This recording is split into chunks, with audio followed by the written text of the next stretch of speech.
नमस्कार दोस्तों, स्वागत है आप सभी का और मेरे डॉक्टर श्री यूट्यूब चैनल पर। इस वीडियो में हम बात कर रहे हैं एक बड़ी और लेटेस्ट अपडेट के बारे में। उत्तर प्रदेश में उच्च प्राथमिक शिक्षक भर्ती को लेकर 10,000 उत्तर प्रदेश में अगर बात की जाए अपर प्राइमरी यानी कि नई जूनियर शिक्षक भर्ती को लेकर विज्ञापन के बारे में, चयन प्रक्रिया के बारे में, इसके अलावा योग्यता को लेकर कौन कौन आवेदन कर सकता है, क्या क्या चीजें देखने के लिए मिलेंगी, इसके साथ साथ और भी बहुत सारी जानकारी इस वीडियो में हम कवर करेंगे। चैनल को सब्सक्राइब करके बेल आइकन को दबा देना, वीडियो को लाइक कर देना, जिससे कि आपको रियल ऑथेंटिक जानकारियों की notification online doctor YouTube channel के माध्यम से मिलते रहे।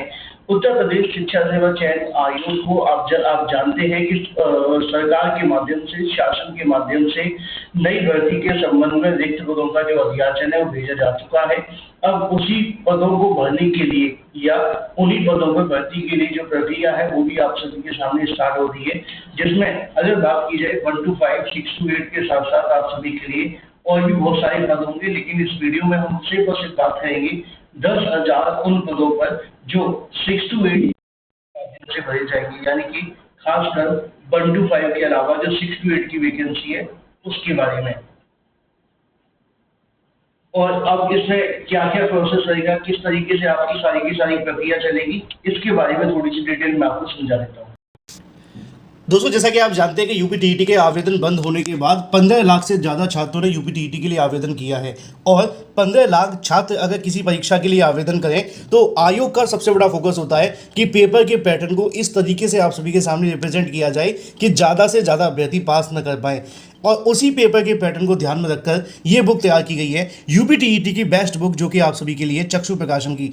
यूपीटीईटी में अब तक जितने भी एग्जाम हुए उनमें सबसे ज़्यादा कहीं से अगर क्वेश्चन आते हैं तो वो है चक्षु प्रकाशन की बुक, और इसमें आपको देखने के लिए मिलते हैं 2000 से ज़्यादा बहुविकल्पी क्वेश्चन, 15 प्रैक्टिस सेट और सॉल्व पेपर भी। सिर्फ प्रैक्टिस सेट ही नहीं, आप इनकी स्टडी गाइड भी ले सकते हैं। मैं आपको दिखाता हूँ आगे, पहले आप इसको देखो। इसमें आपको मोस्ट इंपोर्टेंट क्वेश्चन मिलते हैं, मोस्ट एक्सपेक्टेड क्वेश्चन मिलते हैं जो आपके एग्जाम में आने वाले हैं, साथ ही साथ प्रीवियस ईयर क्वेश्चन भी आपको मिलते हैं जो अब तक आपके एग्जाम में आ चुके हैं, जिससे कि आप जो भी पेपर की तैयारी कर रहे हैं वो कंप्लीट होनी चाहिए। पूरा का पूरा कंप्लीट स्टडी मटेरियल आप सभी को इसमें देखने के लिए मिलता है। इसमें आपको जो सटीक सही उत्तर माला मिलती है वो सबसे बेस्ट है, साथ ही साथ व्याख्यात्मक हल भी उनका अवेलेबल है। आप चाहे यूपीटीईटी पेपर 1 की तैयारी करें, पेपर 2 की तैयारी करें या किसी भी सब्जेक्ट की तैयारी करें, सब कुछ अवेलेबल है। स्टडी गाइड भी आप ले सकते हैं प्रैक्टिस सेट के साथ में, जिससे आपकी तैयारी और मजबूत हो जाएगी। आप इन बुक को अमेजॉन, फ्लिपकार्ट या इनकी ऑफिशियल वेबसाइट या किसी भी ऑनलाइन वेबसाइट से परचेज कर सकते हैं, साथ ही साथ इसे ऑफलाइन भी परचेज कर सकते हैं। लिंक वीडियो की डिस्क्रिप्शन में है। चलिए वापस आ जाते हैं अपने मुद्दे की तरफ, जो कि बड़ा ही क्लियर 10,000 पदों पर भर्ती के बारे में। जिनको नहीं पता उनको पता होना चाहिए कि हाल ही में उत्तर प्रदेश की मुख्यमंत्री योगी आदित्यनाथ के माध्यम से 2 बड़ी अनाउंसमेंट की। पहली अनाउंसमेंट आप सभी को देखने के लिए मिली 10,000 पदों पर 6 to 8 की शिक्षक भर्ती के बारे में। दूसरी अनाउंसमेंट थी 11,508 पदों पर वैकेंसी को लेकर। ये दोनों की दोनों अलग अलग है। ये 1 to 5 के बारे में बताया गया था, ये 6 to 8 के बारे में बताया गया था, और इसी के संबंध में आप सभी को यहाँ पे जानकारी भी देखने के लिए मिली थी। मुख्यमंत्री योगी आदित्यनाथ के माध्यम से 21,528 पदों पर भर्ती के बारे में जानकारी दी गई थी, जिसमें उन्होंने कहा था कि अगर बात की जाए कि 11,000 से ज्यादा जो पद हैं वो 1 to 5 के रहने वाले हैं, ठीक है, और ये जो पद आपको देखने के लिए मिलेंगे ये 6 to 8 के रहेंगे, ये वाले, ठीक है। तो ये आप सभी के सामने पदों का कहने की जो विवरण है वो देखने के लिए मिल रहा था, और इन दोनों को जोड़ करके ही ये जो आप सभी के सामने डाटा आया था 21,508 पदों को लेकर। अब इसी के बारे में हम बात कर लेते हैं कि भाई क्या क्या प्रक्रिया है, किस तरीके से। खासकर ऐसे अभ्यर्थी जो हाल ही में यूपीटीईटी दे रहे हैं उनके लिए तो ये बड़ी ही राहत की खबर है कि यूपीटीईटी देने के साथ ही आप सभी के लिए एक नई और बड़ी शिक्षक भर्ती की जो प्रक्रिया है वो शुरू की जा रही है। और अच्छी बात यह है कि 10,000 आप सभी के लिए जो पद है वो भी अच्छे खासे होंगे। अब यहाँ बहुत सारे सवाल अभ्यर्थियों के मन में थे कि सर इसकी जो प्रक्रिया है वो कैसे देखने के लिए मिलेगी, क्या क्या होगी। तो देखो 1 to 5 की तो प्रक्रिया हमें पहले से ही पता है, उसमें ज्यादा कुछ बदलाव नहीं होता है। टीईटी के बाद में आप सभी जो टीईटी पास करने वाले अभ्यर्थी उनको एक परीक्षा देनी होती है, सुपर टीईटी, और उसके बाद में आप सभी की जो प्रक्रिया है वो शुरू हो जाती है, और उसके बाद आप सभी शिक्षक बनने के लिए पूरे तरीके से एलिजिबल हो जाते हैं कट ऑफ कोटांग के आधार पर, ठीक है।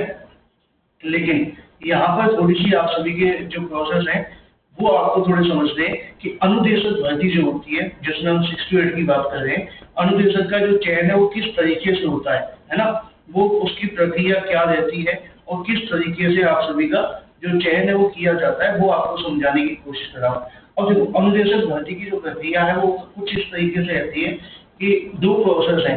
वो एक है आपकी परीक्षा का, ठीक है, एक है डायरेक्ट भर्ती का। डायरेक्ट भर्ती का मतलब है कि बिना परीक्षा के आधार पे, मेरिट के आधार पर करा दिया जाए। लेकिन मुझे लगता नहीं है कुछ ऐसा होगा।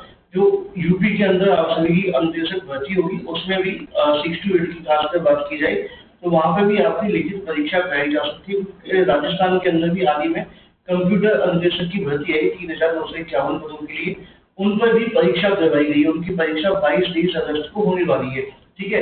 तो ऐसा नहीं है कि यहाँ पर अनुदेशक की जो भर्ती रहती है उसकी परीक्षा नहीं होती, उसमें परीक्षा सरकार करवा सकती है। ये पूरे तरीके से डिपेंड करता है सरकार की विवेक पर कि आपकी जो चयन प्रक्रिया है वो किस तरीके से करनी है। लेकिन प्रोसेस जो मुझे लग रहा है वो आपकी चयन प्रक्रिया आपकी परीक्षा के आधार पर ही होगी और फिर उसके बाद आपका चयन किया जाएगा। तो ये तो आपकी चयन प्रक्रिया होगी।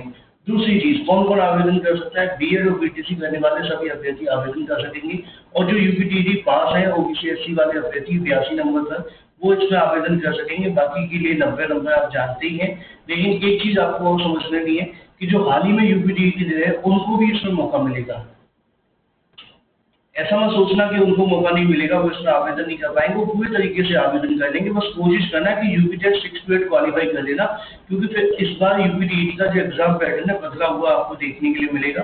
टीजीटी बीजीटी में आपने देख ही लिया है और अगर आप बदले हुए पैटर्न के अनुसार तैयारी नहीं करेंगे तो नुकसान आपका होगा ही होगा। यूपीटीईटी के लिए कंप्लीट क्रैश कोर्स भी अवेलेबल है, मात्र 199 रुपए के अंदर ही आपको मिलेगा। इसमें 60,000 ऑनलाइन रहेंगी, 50 नोट, सभी सब्जेक्ट के आपको इसमें नोट्स देखने के लिए मिलेंगे। 2011 से लेकर अब तक के प्रीवियस ईयर क्वेश्चन भी रहने वाले हैं। इसी तरीके से आपको चैट सपोर्ट भी अवेलेबल रहेगा 24/7 का, ठीक है। इन सबको कैसे परचेज करेंगे? इनको परचेज करने के लिए आप नीचे दिए गए व्हाट्सएप नंबर पे हमें कॉन्टेक्ट करेंगे 7719776659 पर और उसके बाद आप सभी से ले लेंगे, ठीक है। तो ये आपको ध्यान रखना है, अगर आपने अभी तक परचेज नहीं किया है तो कर लो, देख इस बात की। और बाकी के मन में कोई सवाल है तो कमेंट करके पूछ लेना। बात कर लेते हैं वैकेंसी के बारे में। वैकेंसी को लेकर अगर बात की जाए तो परीक्षा हो सकती है, बिल्कुल हो सकती है। परीक्षा के आधार पर आपकी जो चयन प्रक्रिया है वो आपको देखने के लिए मिलेगी। योग्यता क्या रहेगी? बीएड और बीटीसी करने वाले वो सभी अभ्यर्थी पूरे तरीके से एलिजिबल रहने वाले इसमें आवेदन करने के लिए। हाँ, एक चीज याद रखना, बीटीसी वाले वही एलिजिबल होंगे जिन्होंने ग्रेजुएशन के आधार पर डीएलएड किया होगा। जिन्होंने ग्रेजुएशन के आधार पर नहीं किया होगा उनको मौका नहीं मिलेगा, ठीक है, क्योंकि 12th के आधार पर आप 6 to 8 में पढ़ाने के एलिजिबल नहीं हो पाते। बाकी तो टीईटी मांगा ही जाएगा।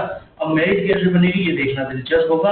उम्मीद ये है कि आने वाली भर्तियों में एकेडमिक मेरिट को खत्म करने पर विचार किया जा रहा है। हो सकता है कि आपकी जो नई भर्ती देखने के लिए मिले इसमें एकेडमिक मेरिट को हटा करके और कोई नई प्रक्रिया फॉलो कर ली जाए, इस पर भी विचार विमर्श जारी है और आने वाले समय में जल्दी इसके संबंध में शासन प्रशासन बड़ा फैसला ले सकता है।